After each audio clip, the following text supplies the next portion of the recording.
Deus, por intermédio da sua palavra, vai falar conosco agora em nome de Jesus. Mateus, com toda a liberdade de pregar e orar por nós. Meus irmãos, a paz do Senhor. Quantos estão felizes com Jesus nessa noite? Amém? E quantos querem levar Jesus para casa? Amém? Meus irmãos, pode tomar o vosso assento. Antes de começar a ministrar a palavra do Senhor, primeiramente eu quero agradecer a Deus pelo dom da vida, por tudo que Deus tem feito na nossa vida. Segundamente, eu quero agradecer ao pastor Marciano pelo convite. Muito obrigado, pastor. O senhor tem sido a nossa referência, não só como homem de Deus, mas também como pregador do Evangelho. Muito obrigado. Quero agradecer também a minha esposa, irmãos, que está aqui nessa noite. E como o pastor já disse, está esperando a nossa herança, o João Pedro. Daqui 30 dias ele está aí para alegrar a nossa vida. A minha esposa tem sido a mulher de Provérbios 14. A mulher sábia que edifica a sua casa. Se hoje eu estou aqui nesse altar ministrando a palavra de Deus, primeiramente porque Deus tinha um plano na minha vida. E segundo, porque ela tem sido a minha incentivadora e minha motivadora todos os dias. Queridos, eu quero fazer um pedido para toda essa igreja linda e querida de Antônio Prado, que tem aganhado o nosso coração, queridos irmãos que nós temos amados e temos desenvolvido uma amizade. Fazem 2 anos só que eu prego a palavra do Senhor, não fazem muito tempo.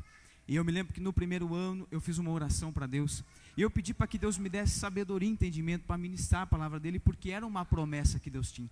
E no segundo ano, eu me lembro que foi ano passado, e eu comecei a pregar bastante. Até a minha esposa chegou um dia, ela disse assim: tu tem percebido o quanto Deus tinha te abençoado e abrido as portas? E eu disse: é verdade. E no dia 5 de dezembro desse ano eu completei 24 anos. E naquele dia eu preguei numa campanha na nossa congregação, e eu fiz um apelo para a minha igreja. Eu disse: eu tenho orado, e Deus tem me dado sabedoria para pregar a sua palavra. E se vocês orarem por mim, aonde Deus não pode me levar pelas orações de vocês? E por que isso? Paulo, escrevendo aos Colossenses, no capítulo 4, ele faz um apelo à igreja dizendo: orem para que Deus nos abra uma porta para a pregação, o Evangelho de Jesus Cristo. E eu quero pedir para você, eu orando, Deus me deu sabedoria. A minha igreja orando, Deus me trouxe Antônio Prado. Se a igreja de Antônio Prado orar por mim, aonde Deus ainda não pode me levar? Amém? Queridos, abra sua Bíblia comigo, livro de 1 Samuel. Eu quero ler 2 textos com vocês. 1 Samuel, meu tecladista me ajuda no fundo aí.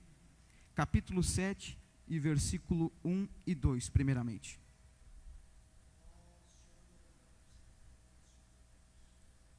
Primeira Samuel, capítulo 7, versículo 1 e 2, que diz assim: então vieram os homens de Quiriate-Jeraim e levaram a arca do Senhor e a trouxeram à casa de Abinadab no outoeiro, e consagraram Eleazer seu filho para que guardasse a arca do Senhor. E sucedeu que daquele dia a arca ficou em Quiriate-Jeraim, e tantos dias se passaram e chegaram até 20 anos, e lamentava toda a casa de Israel após o Senhor. Fale um pouquinho mais, 2 Samuel, capítulo de número 6 e versículo 9 ao 12. 2 Samuel, capítulo 6, versículo 9 ao 12. Diz assim: e temeu Davi ao Senhor naquele dia e disse: como virá a minha arca do Senhor? E não quis Davi retirar para si a arca do Senhor para a cidade de Davi, mas Davi a fez levar à casa de Obed-edom, o geteu. E ficou a arca do Senhor em casa de Obed-edom, o geteu, 3 meses. E abençoou o Senhor a Obed-edom e toda a sua casa. Então avisaram a Davi dizendo: abençoou o Senhor a casa de Obed-edom e tudo quanto tem, por amor à arca de Deus. Foi, pois, Davi e trouxe a arca de Deus para cima da casa de Obed-edom, a cidade de Davi, com alegria. Amém? Queridos, olhem para cá.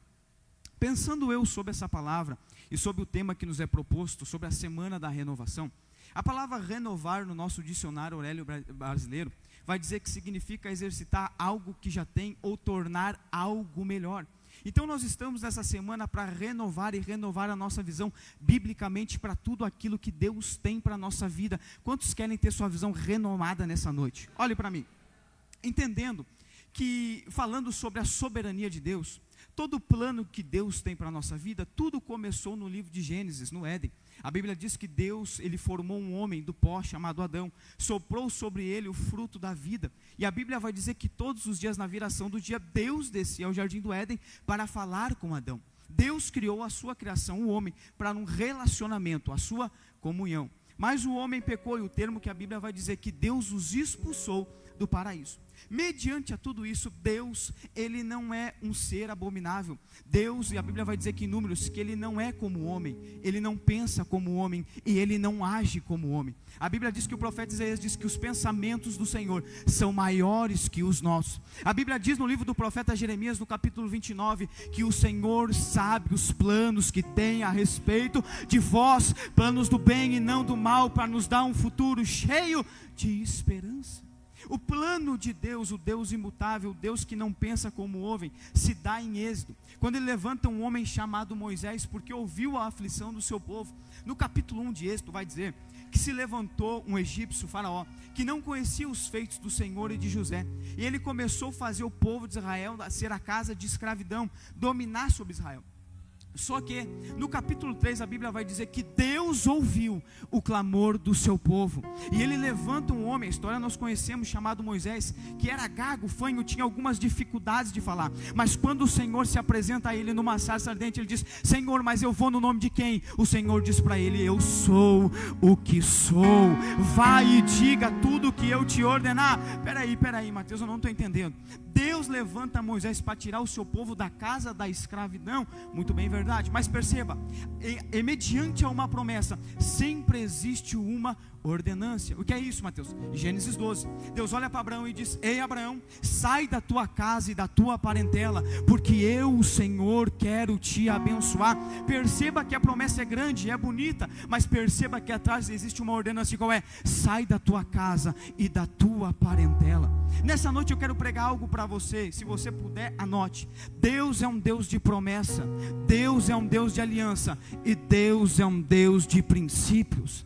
Todas as promessas de Deus existe uma ordenância. Primeiro para Abraão: Abraão, sai da tua terra e da tua parentela, porque eu te farei pai para as nações. E aonde a aliança de Deus com Abraão se é dada em 22, quando ele pede a Abraão: ei, me dá teu único filho. Sabe quando isso se dá na aliança da graça? Quando Jesus está vindo no evangelho de João, ser batizado no deserto por João Batista. João Batista olha para Jesus e diz: eis aí o Cordeiro de Deus, em que tira o pecado do mundo. Sabe por quê? Em outras palavras, ele estava dizendo: aí está a parte da aliança de Deus com Abraão, porque ele não negou o seu filho, e Deus também não negou o seu. A nova aliança da graça não é uma aliança que Deus quis fazer simplesmente porque o homem pecou. É uma aliança que ele já tinha feito com Abraão, dizendo: ei, me dá teu único filho. Deus é um Deus de promessa, Deus é um Deus de aliança, e Deus é um Deus de princípio. Deus não quebra seus princípios. Só que Deus percebe algo: a promessa para aquele povo de Israel é grande, é bonita. Qual é a promessa? Vou tirar da casa da escravidão. Está todo mundo motivacionado, todo mundo empolgado, só que existe uma ordenância: Moisés, diga ao povo que marche. E um deserto que é para durar 40 dias, começa a durar 40 anos. Por que isso? Porque o povo começa a reclamar, o povo começa a murmurar. Dá assim entender que Deus diz para ele, para Moisés: Moisés, esse povo, ele me ama só com os lábios e não só com o seu coração, porque o povo precisa enxergar algo. O povo não consegue acreditar naquele Deus invisível que se revelou a Moisés, mas que se revelou de forma invisível, com Jesus habitando entre nós, e melhor ainda, que está nessa noite se revelando através do Espírito Santo no meio da sua criação. Deus, no livro de Êxodo, capítulo 32, ele decide falar com Moisés, e o que Deus manda? Vamos fazer uma arca da aliança, ou a arca do concerto. Todos nós que somos casados e usamos uma aliança na nossa mão, sabemos que uma aliança significa compromisso com algo ou com alguém. Deus decide selar o seu povo, porque o povo não vai ser um povo disperso. Deus vai selar aquele povo para dizer que o povo é dele, construiu uma arca da aliança. Mas no capítulo 35, Deus olha para Moisés e diz: ei Moisés, já escolhi um homem chamado Bezalel, filho de Ur, e dei a ele toda a sabedoria e entendimento para construir aquilo que será precioso para mim. Aqui eu aprendo uma lição: cada um na sua peculiaridade tem um chamado divino de Deus. Não é porque talvez não prega, talvez não é porque canta, talvez não é porque lidera que não faz parte do corpo de Cristo. Deus te chamou com a sua vocação, com a sua chamada, e você é importante para Ele. A arca, o projeto é feito de madeira de acácia adornada de ouro, com 4 argolas nas pontas, só que existe um porém. No livro de Êxodo, no capítulo 33, Moisés está descendo do Monte Sinai com as leis e os mandamentos do Senhor, e existe uma euforia no arraial. Não é a semana da renovação, não. O povo construiu um bezerro de ouro para ser adorado.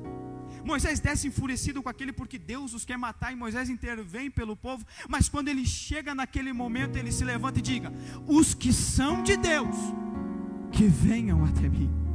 A Bíblia vai dizer que a tribo de Levi se levanta de pé e se coloca de pé. Sabe o que a tribo de Levi está me ensinando? Eles estavam dizendo assim: Moisés, até agora nós aprendemos a fazer do jeito do Egito, mas nós não queremos mais fazer do jeito do Egito, nós queremos fazer do jeito de Deus. Deixa eu liberar uma palavra de Deus para o seu coração nessa noite, porque eu sinto Ele aqui. Você pode dizer para mim: Mateus, tu não sabe como foi a minha vida, tu não sabe aonde eu fui criado. É verdade, eu não sei, mas o meu Deus Todo-Poderoso, aquele que criou os céus e a terra, aquele que coloca cada estrela na palma da sua mão e nenhuma delas falta, está dizendo para você: eu preciso de alguém nessa noite que queira fazer do jeito de Deus. Os levitas se levantam: não queremos mais fazer do jeito do Egito, nós queremos fazer do jeito de Deus. Existe uma promessa, o povo vai para Canaã. Existe uma aliança que é feita, e existe uma ordenância. Qual é a ordenância? Somente a tribo de Levi pode tocar na presença de Deus. Se fosse da tribo de Judá, de Zebulon, de Naftali, não podia encostar na presença de Deus. É lindo o projeto é construído. Mas no livro de 1 Samuel, os responsáveis agora por cuidar da presença de Deus, o pastor da igreja local chamado Eli, a Bíblia vai dizer que Deus o rejeitou porque ele amava mais os seus filhos do que a presença de Deus. E no capítulo 3 de 1 Samuel, a Bíblia vai dizer que antes da lâmpada do templo se apagasse, Deus chamou o menino. O que é isso, Mateus? Nós temos uma ideia na nossa mente. Depois que eu aceitei a Jesus, depois que eu comecei a pregar, depois que eu fazia a semana da renovação, e Deus está dizendo: não é depois, é antes. Para o profeta Jeremias foi: antes que te formasse eu já te conhecia. O salmista diz: antes que os meus ossos estivessem em formação, quando no oculto eu fui formado, tu conhecia todos os meus dias. Sabe o que Deus está dizendo para alguém aqui nessa noite? Não é depois, não é depois, é antes. Muito antes, Deus chegou primeiro. Deus chama o menino Samuel. O profeta cuidará da arca da aliança, porque os filhos do pastor Eli estão fazendo o que é mal aos olhos do Senhor. Só que existe uma guerra, os filisteus vão atacar o povo de Israel. E quando eles vão atacar o povo de Israel, eles vão batalhar em uma cidade chamada Feca. Espante-se você, morre 4.000 homens. Alguém tem a brilhante ideia dizendo: vamos trazer a arca da aliança, porque quando a arca da aliança estava continha e tinha a presença de Deus, e as guerras eram vencidas com a arca da aliança na frente. Posso liberar uma palavra para o seu coração nessa noite? Nossas guerras não são vencidas pelo grau de conhecimento que nós temos, nossas guerras não são vencidas pela oratória que nós temos, nossas guerras não são vencidas pelo nome e evidência que temos. Nossas guerras são vencidas com a presença de Deus. Nossas guerras são vencidas com o joelho dobrado, dizendo: Deus, eu sou falho, eu sou pecador, mas se a tua presença for comigo, eu sei que terei vitória. Nossas guerras são vencidas com a presença de Deus. Alguém tem uma brilhante ideia? Qual é a ideia? Vamos trazer a arca para a guerra. Espante-se você, sem a arca morre 3.000, com a arca corre 40.000 homens. Sabe por quê? Porque Deus decidiu, dizendo: pronto, eu não vou mais deixar eles me usarem. A partir de agora eles não vão usar aquilo que é sagrado, aquilo que é uma aliança para o meu povo. E a Bíblia vai dizer que toda Israel pranteia e chora, porque a arca do Senhor é tomada pelos filisteus. O que é isso, Mateus? Eu vou liberar uma palavra de Deus para um coração quentinho que veio nessa noite receber. O texto é claro dizendo que Deus permitiu que a arca fosse tomada pelos inimigos. Talvez você veio nessa noite de sexta-feira buscando por algo ou por alguém. Talvez você veio aqui buscando por alguém que foi consagrado nesse altar. Talvez você veio buscando por alguém que pregava, que cantava aqui. Talvez você veio por alguém que foi consagrado nesse altar. Deixa eu liberar uma palavra de Deus para o seu coração. Tudo aquilo que pertence a Deus não fica na mão do inimigo por muito tempo. Deus permitiu, mas era provisório, não é eterno, porque a minha e a sua Bíblia diz, nos Provérbios, que os filhos são herança do Senhor, uma recompensa em que Ele dá. São consagrados. Tudo aquilo que é de Deus não fica na mão do inimigo por muito tempo. A Bíblia vai dizer que fica com os inimigos, com os filisteus, e eles colocam a arca da aliança dentro do templo de Dagon. Na primeira noite, quando eles vão ver, Dagon está prostrado em frente à arca da aliança. Sabe o que é isso? Quando Paulo escreveu aos Romanos dizendo que todo joelho se dobrará e toda língua confessará que só existe um Deus. Eles começam a pensar aquilo, mas não pode, alguém entrou aqui. Vão de madrugada olhar e daqui a pouco está as mãos e a cabeça de Dagon cortada em frente à arca da aliança. Algum deles vai se levantar e vai dizer: é dura demais a mão desse Deus sobre nós, envie e mande esta arca embora. Eles mandam até uma cidade de Ecrom. Os homens de Ecrom também não querem ficar e mandam até Kiriat Jearim. Quando chega a Kiriat Jearim, os betsemistas eles olham e eles ficam felizes com aquilo. Quando eles ficam felizes com aquilo, a Bíblia vai dizer que o culto é feito, ofertas e sacrifícios, ofertas pacíficas. Mas daqui a pouco alguns homens tentam olhar para dentro da arca da aliança, e Deus fere 50 mil homens, porque Deus não quebra seus princípios. Alguém envia, primeiro texto que nós lemos, a Kiriat Jearim, colocaram na casa de Abinadab. Pode ficar a arca da aliança aí? E a Bíblia vai dizer que fica 20 anos na casa de Abinadab, e toda Israel pranteava. Mas sabe o que é mais interessante, e aqui alegra o meu coração? Em que Deus levanta um homem segundo o seu coração. Deus levanta um menino que se importava mais com a presença de Deus no campo do que um homem chamado Saul, que Deus tinha escolhido como o primeiro rei de Israel. Existe um provérbio no mundo que diz assim: quer conhecer uma pessoa de verdade, dê poder a ela. Algumas pessoas costumam pensar que o poder muda o caráter das pessoas. Eu discordo, e eu discordo biblicamente, porque Davi não muda. O primeiro mandamento, a primeira ordenância de Davi, quando é rei de Israel, ele fala: aonde está a presença de Deus? Davi poderia tomar qualquer tipo de decisões, porque agora ele tem o poder na sua mão, ele é o rei de Israel. A primeira ordenança de Davi é: aonde está a presença de Deus, que nos tempos de Esaú foi deixado de lado? Alguém vai lembrar e vai dizer: ô rei, fiquei sabendo que está em Kiriat Jearim, na casa de Abinadab. Vamos buscar a presença de Deus? Vamos. Ele está empolgado. A Bíblia vai dizer que está todo mundo alegre. Vamos buscar aquilo que é mais importante, a presença de Deus. Mas a Bíblia vai dizer que os filisteus colocam a presença de Deus em cima de um carro de boi, e Davi vai preparar uma carroça de boi nova para colocar a presença de Deus. O que é isso, Mateus? Deus não quebra seus princípios. Somente os levitas podiam tocar na arca da aliança. Somente os levitas podiam levar a presença de Deus. E a arca da aliança não era para ser levada em uma carroça. A arca da aliança era para ser levada nos ombros. Sabe o que é isso? Por isso que o diabo tenta fazer você parar. Por isso que o diabo tem raiva de você. Por isso que tem momento da sua vida que você para e pensa: Deus, parece que eu estou sozinho. É porque a presença de Deus não foi feita para colocar em uma carroça. A presença de Deus não foi feita para colocar um carro para facilitar. A presença de Deus foi feita para levar nos ombros. Quem recebe essa palavra? Lá vai Davi buscar a arca da aliança. Está o povo motivado, empolgado, porque vão trazer de volta aquilo que representa a presença de Deus. Só que a Bíblia vai dizer que estendendo, ou melhor, os bois batem uma pata uma na outra, e a arca da aliança vai cair. E quando ela vai cair, Uzá coloca a sua mão para não deixar ela cair, e Deus o mata na hora. Por que isso, Mateus? Deus não quebra seus princípios. Mas o que é isso, Mateus? Culpado não é Uzá, culpado está sendo Davi. Por que isso, Mateus? Porque a intenção de Davi é boa? É claro que é boa. Davi está empolgado, isso é bom demais, mas às vezes Deus não está interessado se a nossa intenção é boa. Deus está interessado se nós estamos fazendo da maneira certa. Às vezes Deus não está interessado se a gente tem uma intenção boa para fazer aquilo. Deus está interessado na nossa obediência. Davi está tentando inventar, está tentando colocar em uma carroça nova aquilo que é para ser levada nos ombros, e Deus fere aquele rapaz. E o texto que nós lemos vai dizer que Davi, ele ficou atormentado, triste, dizendo: como farei vir a mim a presença de Deus? Olhe para mim, isso é importante, e aqui eu quero extrair algumas lições, e eu prometo que eu já vou para o encerramento. O que é isso, Mateus?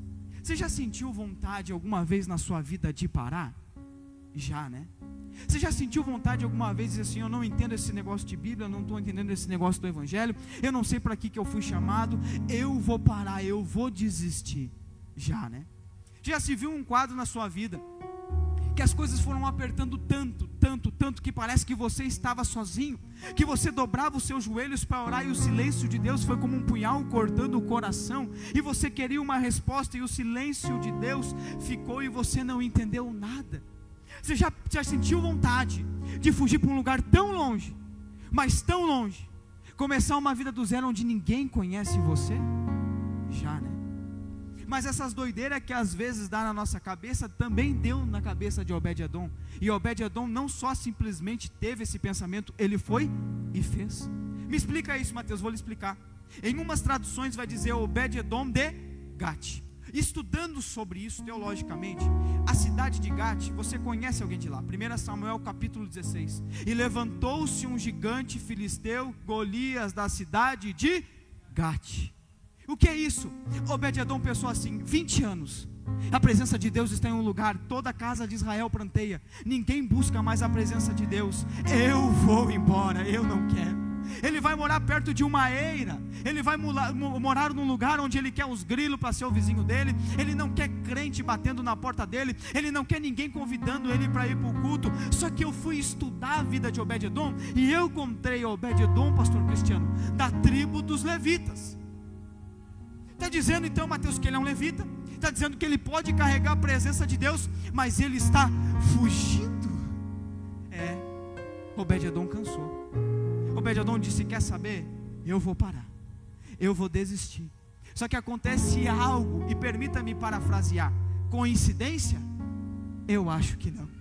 Acontece uma tragédia. Davi está desesperado, a arca está ali, aqueles homens estão ali com aquele corpo de Uzá, e eles vão pensar fazer o quê? Davi vai dizer: eu preciso dar um jeito nessa arca, o que eu vou fazer, daqui a pouco, eles enxergam uma casa, a casa de Obed-Edom. Lá vai Davi: ô de casa, pois não, rei o Senhor por aqui? Pois não, o senhor me conhece? Claro, Davi, eu lhe conheço, o senhor é o rei de Israel. Permita eu me apresentar, meu nome é Obed-Edom, eu sou levita, eu estou meio frio, eu estou meio parado, mas eu estou morando aqui. Davi vai logo resumir: peraí, deixa eu resumir para ti, eu estou com um corpo aqui que eu preciso enterrar, e eu estou com algo muito importante, tem como eu deixar essa arca na tua casa? Sabe o que Obed-Edom está me ensinando? Ele podia fugir, mas a presença de Deus foi aonde ele estava. Eu vou liberar uma palavra de Deus para alguém aqui nessa noite. Você pode tentar fugir, você pode tentar parar, mas a presença de Deus vai te alcançar. Deuteronômio 28 vai dizer: se atentamente ouvires a voz do Senhor teu Deus, será bendito na cidade e no campo, e as bênçãos do Senhor te alcançarão.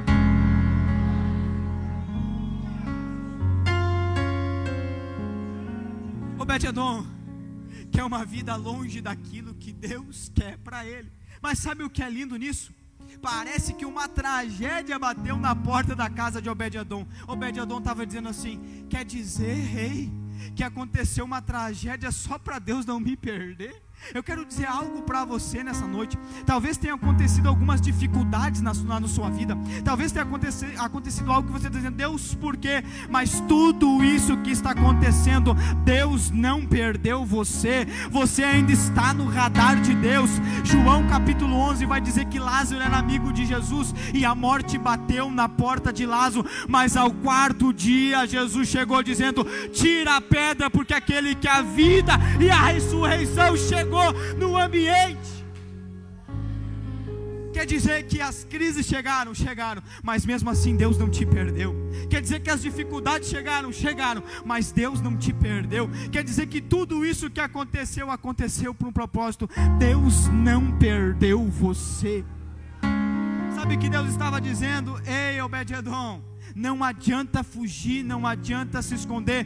Por mais que você queira ir para o lugar mais longe, a minha presença vai te alcançar. Sabe qual é a primeira lição que Obed-edom está me ensinando? A primeira de todas. Por mais que ele tivesse meio frio, por mais que ele tivesse meio parado, Paulo, escrevendo aos Romanos, diz que todos pecaram e destituídos da glória de Deus estavam. Mas ele termina dizendo: mas onde abundou o pecado, superabundou a graça de Deus. Sabe qual é a primeira lição que Obed-edom está me ensinando? Tinha espaço para a presença de Deus na casa dele. Ah, você perdeu de dar um glória. Eu vou dizer de novo: tinha espaço para a presença de Deus na casa dele. Porque tem vezes na nossa vida que a gente consegue olhar para aquilo que não tem, em vez de olhar para aquilo que a gente já tem. Eu me lembro que quando eu comecei a pregar, seguindo o conselho do pastor Marciano, ele disse para mim: estude o máximo que tu puder da tua Bíblia, leia bons livros e invista no teu ministério. E eu me lembro que eu comecei a acompanhar alguns pregadores, o próprio pastor Marciano, que tem uma biblioteca na sua casa, e eu comecei a orar para Deus e disse: Deus, me dá amor pela leitura, me dê amor pela tua palavra. Senhor, eu quero estudar, eu quero meditar, e eu quero, Senhor, viver aquilo que tu tem para minha vida. E eu me lembro, eu disse para minha esposa: nossa casa é muito pequena e tem um quartinho, e eu acompanhando alguns pregadores e teólogos, todos eles têm uma biblioteca, e quando eles vão fazer algum vídeo, eles param na frente daquela biblioteca, e eu acho lindo aquilo. E eu disse para minha esposa: um dia Deus vai me dar condições. O dia que Deus me der uma casa maior, eu vou separar um quarto para Ele e vou dizer: Deus, esse lugar é teu, aqui a tua presença é bem-vinda, tem espaço para a tua presença. Só que o Espírito Santo disse para mim: Mateus, para de olhar para aquilo que tu não tem e começa a olhar para aquilo que tu já tem. E eu tenho uma mesinha pequenininha, eu botei todos os meus livros empunhados lá, e quando eu vou estudar para pregar, eu coloco os meus joelhos lá, eu oro, eu abro os meus livros, e lá é o meu canto, meu e Deus. Sabe o que é isso? Tem alguém aqui que está disponível a dizer: Deus, tem espaço para a tua presença na minha casa. Tem alguém aqui dizendo: Deus, tem espaço para a tua presença. Primeiro de tudo, Obed-edom tinha espaço para a presença de Deus na casa dele. E segundo Mateus, o texto vai dizer: mandaram avisar: por amor, a arca de Deus o Senhor abençoou. Abinadab passa 20 anos com essa mesma presença dentro da sua casa e não acontece nada. Mas em 3 meses na casa de Obed-edom, Deus abençoou ele, toda a sua casa. Por quê? Por amor à presença de Deus. Sabe por que isso? Porque não é o fato da presença de Deus estar dentro da minha casa que vai mudar minha vida, mas é como eu me comporto diante dela. Abinadab tinha ela todos os dias, e sabe como Abinadab tratava? Como aquele móvel que fica, como aquela foto, como aquele fotógrafo que fica parado em meio a uma estante, passando por ali, pegando poeira, não sabe como foi parar ali, mas estava ali. Em 20 anos toda Israel chorava e não acontece nada, mas em 3 meses, por amor à presença de Deus, Deus abençoou a casa de Obed-edom. Amarás o Senhor teu Deus de todo o teu coração, de todas as tuas forças e de todo o teu entendimento. É o amor. Obed-edom está dando a devida honra à presença de Deus dentro da sua casa, com amor à presença de Deus. não é o fato de abrir as nossas Bíblias no Salmo 91, dizendo, aquele que habita no esconderijo do Altíssimo, a sombra do Onipotente descansará. Não, é abrir as nossas Bíblias todos os dias e dizendo, Deus, eu quero ouvir a tua voz. Deus, eu sou falho, eu sou pecador, mas eu preciso da tua presença. Quantos precisam dessa presença? Terceiro que Obed-edom está me ensinando, ele tinha gratidão pela presença de Deus dentro da sua casa. Sabe o que é isso? Um coração grato é um coração comprometido. Quando Davi chega para levar a arca da aliança, Obed-edom, ele está comprometido a ir embora junto com a presença de Deus a Israel. Segundo de tudo, um coração grato é um coração motivado. Ele estava motivado porque a arca da aliança estava voltada para o seu devido lugar, que era Jerusalém. E melhor de tudo, um coração grato é um coração empenhado com o reino. Quando a arca está sendo levada, em 1 Crônicas 16, vai dizer que Obed-edom foi um dos porteiros da presença, ou melhor, da porta da tenda onde ficou a arca da aliança. Sabe o que é isso? Obed-edom está dizendo, eu estou empenhado com o reino. Não me importa se eu vou ser o porteiro, não me importa se eu vou ser o pregador, não me importa se eu vou servir uma água, não me importa se eu vou ficar cuidando da câmera na live, não importa, mas eu quero estar aonde a presença de Deus está. Eu prometo que eu vou encerrar. 3 coisas que eu aprendi com Obed-edom, mas agora eu quero liberar para você 3 coisas que a presença de Deus é capaz de fazer dentro da nossa casa. Primeiro de tudo, a presença de Deus, ela coloca a casa em ordem. Eu vou de novo, que isso aqui é muito forte. Primeiro de tudo, a presença de Deus coloca a casa em ordem. Obed-edom estava meio frio, estava meio parado, mas a primeira coisa que a presença de Deus vai fazer dentro da casa dele é colocar a sua casa em ordem. O diabo achou que ele tinha colocado uma frieza espiritual, mas quando a presença de Deus chegou naquela casa, o diabo teve que bater em retirada. Levante uma das suas mãos para receber essa palavra que eu quero liberar pela autoridade do Espírito. A presença de Deus está neste lugar, ela está nessa igreja de Antônio Prado. Eu quero dizer algo para você: a presença de Deus colocará ordem na sua casa. Não importa quem está parado, não importa quem está dizendo eu não quero mais, mas quando você colocar os seus pés dentro da sua casa, a presença de Deus irá com você. Quem recebe essa palavra, a presença de Deus coloca a casa em ordem. Sabe o que Deus está dizendo? Eu estou pegando aqui nessa noite a decepcionada, eu estou pegando aqui nessa noite o decepcionado, eu estou pegando aqui nessa noite o desmotivado, eu estou pegando alguém nessa noite que pensou em parar, mas quando pensasse em parar, a presença de Deus batalhará por você, a presença de Deus lhe dará vitória. Primeiro de tudo, a presença de Deus coloca a casa em ordem. Segundo, Obed-edom não tinha filho. A Bíblia vai dizer que abençoou o Senhor a sua casa. A mulher de Obed-edom não tinha filho. Calma, Mateus está dizendo que as irmãs agora vão começar a ter filhos. Não, eu estou dizendo que Deus tocou aonde? No relacionamento. Deus tocou em uma área que talvez estava parada. A casa de Obed-edom começou a gerar. E eu quero liberar uma palavra de Deus para o seu coração. Se você puder levantar uma das suas mãos, à direita, à esquerda, até tocar o céu, se você puder nessa noite. Deus está tocando no teu relacionamento. Deus está tocando em sonhos e projetos que estavam parados. Deus está tocando em uma área que você disse: eu parei, eu não quero mais, eu acho que isso não é para mim. Deus renovará suas forças, Deus ampliará a visão e o nome de Jesus será glorificado. Deus tocou no relacionamento. A casa de Obed-edom começou a gerar. Por que isso, Mateus? 1 Crônicas 26 vai dizer que Obed-edom teve 8 filhos, porque o Senhor o abençoou. Terceiro de tudo, e eu prometo que eu encerro, chegou uma bênção financeira para a vida de Obed-edom.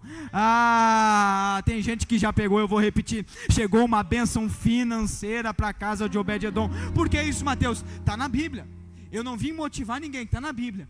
E avisaram Davi dizendo: abençoou o Senhor a casa de Obed-edom e tudo quanto tem. Em 3 meses, irmãos, Por quê? Porque avisaram Davi. Chegou a notícia ao palácio. E qual é a notícia? Rei. Sabe Obed-edom? Sei. Lembra dele, o geteu de Gate? Lembra que tu deixou a presença de Deus lá? Lembra que tu deixou a Arca da Aliança? Claro, lembro. Pois é. Obed-edom estava morando numa casinha simples, pequena, lembra? Pois é, está morando na melhor casa da cidade agora, porque Deus abençoou a casa dele. Eu quero liberar uma palavra de Deus para o seu coração nessa noite. Eu creio piamente que 3 meses é o suficiente para nós entendermos tudo o que Deus tem para a nossa vida. Eu vou melhorar para os alunos da EMETEC. Eu creio piamente que 30 dias são o suficiente para ter uma visão cristocêntrica e missional do que Deus tem para a vida de vocês. E eu vou melhorar para a igreja de Antônio Prado. Eu creio que 1 semana é o suficiente para viver o tudo de Deus. Quem recebe essa graça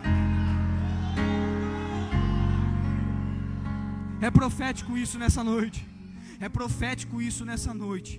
O texto diz: e abençoou Obed-edom e toda a sua casa.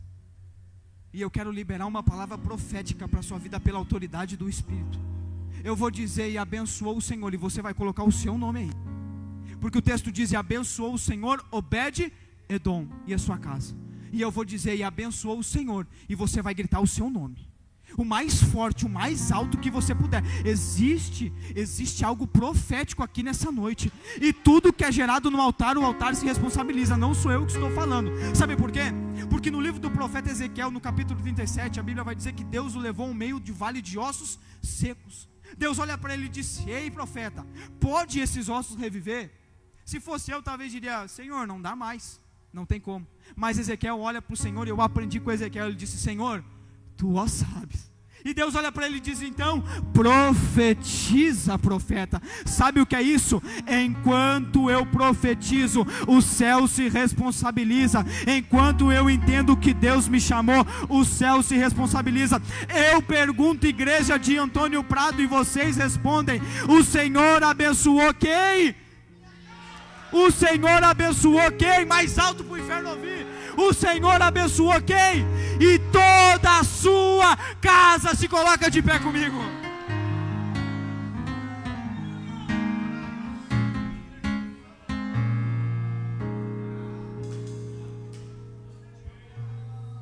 O Senhor abençoou e toda a sua casa. Eu quero orar por você aqui nessa noite. Eu quero orar por 3 grupos de pessoas. O primeiro grupo, que entendeu essa palavra e conhece essa presença, e talvez esteve igual a Obed-edom, dizendo: Senhor, eu estou aqui em um lugar, mas eu quero de volta a tua presença. Se tem alguém que está afastado dos caminhos do Senhor, eu quero orar por você. Se existe alguém que está e se encontra assim nessa noite, eu quero que você venha aqui na frente, porque nós queremos orar por você. Se não existe ninguém neste modo, eu quero orar para o segundo grupo de pessoas que talvez ainda não conhecem essa presença e querem aceitar Jesus como seu único e suficiente Salvador. Se existe alguém que quer confessar Jesus nessa noite, eu quero orar juntamente com os homens de Deus pela sua vida.